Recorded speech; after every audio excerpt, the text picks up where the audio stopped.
Hi there and welcome to the channel of A Disappointed Man with me, Jason Kennedy, the Disappointed Man. And I'm so happy to be back. I must start by saying that. Do I look well? I'm not really feeling so good. For anyone who hasn't guessed yet, the illness I'm wrestling with is COVID-19. I tested positive 3 weeks ago. I've been testing negative for the last week, but the symptoms simply have not gone away. And today was the first day where for even 30 minutes I felt vaguely back to normal. The rest of the time I'm sweating and shivering, and any kind of physical activity brings on a terrible feeling of weakness all through my body.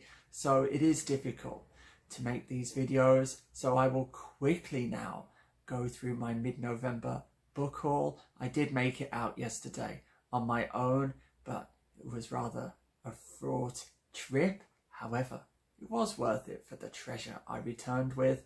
What I'd like to say first is, when you visit used bookstores, of course, you never know what you will find. It's completely random.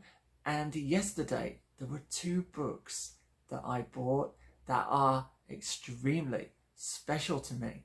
They are already loaded with meaning, and I don't know how much my viewers will agree in kind of the power of synchronicity, or the importance of coincidence, or the universe containing personal meaning. But for me at least, I do subscribe to such a notion, and days like yesterday only affirm it all the more. So the first book, which is really important to me, was this one, Genet by Jean-Paul Sartre, his biography of the great Genet. Now, I've already read this in PDF form, and I relied heavily on it for a paper I wrote on Genet and De Quincey. So to see it there yesterday, looking back at me when I'm feeling so ill and just trying to get back to my literary labours, just kind of made me feel like the universe was saying, Jason, the thread is not broken. Pick up this book, buy it, take it home. You will continue to study. You will be able to go back to what you enjoyed doing the most. And just looking at the picture of Genet on the front there just reassured me. So that was the first book. I'm really happy to have that, not have to stare at it on the screen anymore. The second book, full of meaning, is this. Can you see? Letitia Barbauld. It's her Poems and Prose, and it's one of these Broadview critical editions. If you don't know Broadview, they seek to revive texts, often by women that have been sidelined by literary history, and they prepare these critical editions that are very well suited to the classroom. So they're very nice to have. I also have their edition of this one. Oh, sorry. Thomas Love Peacock's Nightmare Abbey. Yeah, so why is this important? Because I wrote a paper also on the work of Letitia Barbauld.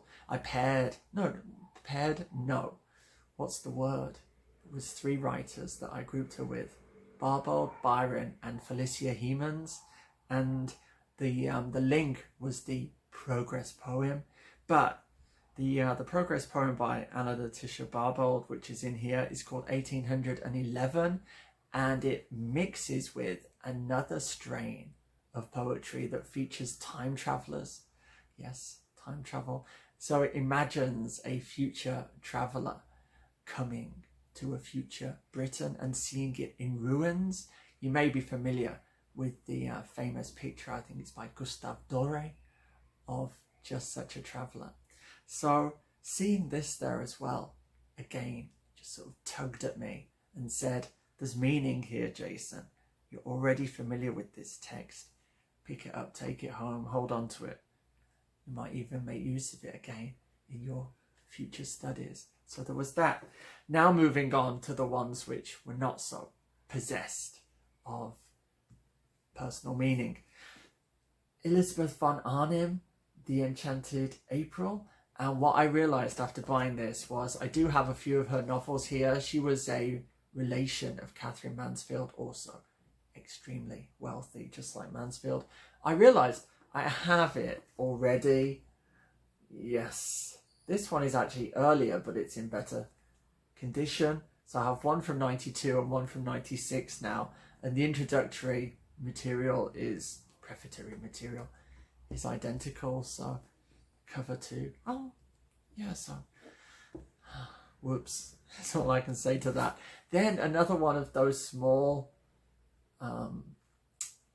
books of plays who someone must be drip feeding to the bookstore, or they're just slowly bringing them out of the storeroom. This one is Brecht, Threepenny Opera, however you wish to say it. English book by Desmond Vesey. English lyrics by Eric Bentley. A foreword by Lottie Lenya. All these names rather forgotten now, aren't they? But I look forward to reading through that. The next one, The Annotated Persuasion by Jane Austen. I do like these annotated versions, this series of the Austen novels, because there are lots of really interesting pictures. I did note before that some of the annotations are so basic that they just make you roll your eyes. You know, there'll be an annotation for a table, and then you go over and look and it will say a piece of furniture with 4 legs. It's, oh, okay. And the first annotation here is for Somerset. Could you not simply just look up Somerset and discover that it's an English county? Austen even calls it Somersetshire. So the clue is in the name there, rather. Having said that, these are still good to have. So very happy to find that it's in perfect condition. Next, how do you say? Shusaku Endo, The Samurai. So as viewers of the channel will know, I really fell in love with Kobo Abe after reading his The Woman in the Dunes, The Woman of the Dunes, or The Woman in the Dunes, whatever it is. But I resolved then that I would get hold of some more Southeast Asian literature and review it on the channel, and Endo is regarded as a central figure, Japanese literature, I believe, so I'm really looking forward to engaging with that. And then the last one was Patrick White, A Fringe of Leaves. I just bought it because it's one of those Penguin classics with the blue spine, so I always pick up pretty much all of these. I think he's from Australia. No real idea what I'm going to find here. I do actually like the picture on the front. It doesn't always mean that the text will be great, but still, it's beautiful.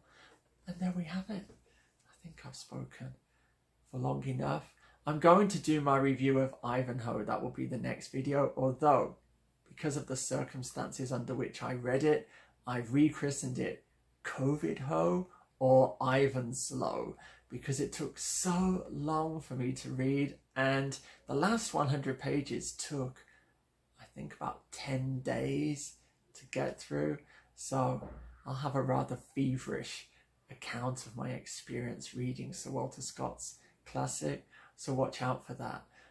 I'll finish by repeating my mantra: be safe, be strong, and until the next time, Nanu Nanu.